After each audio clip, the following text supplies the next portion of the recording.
In this tutorial I will teach you how to cut out hair in Adobe Photoshop.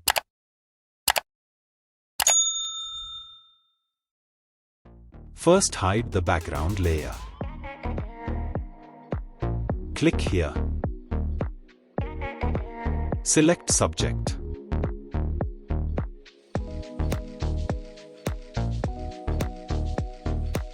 Now click on Select and Mask.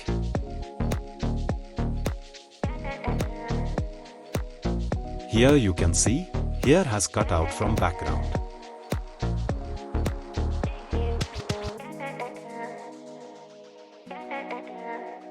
Click here and check View must be onion skin.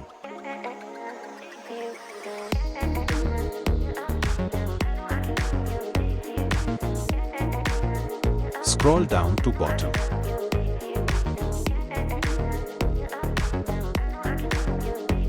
And check it.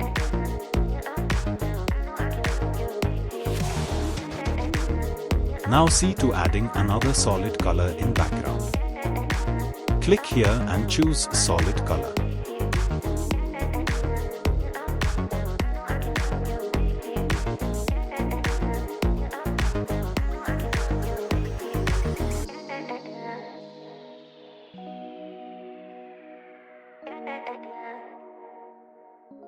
That's it. Hope you liked.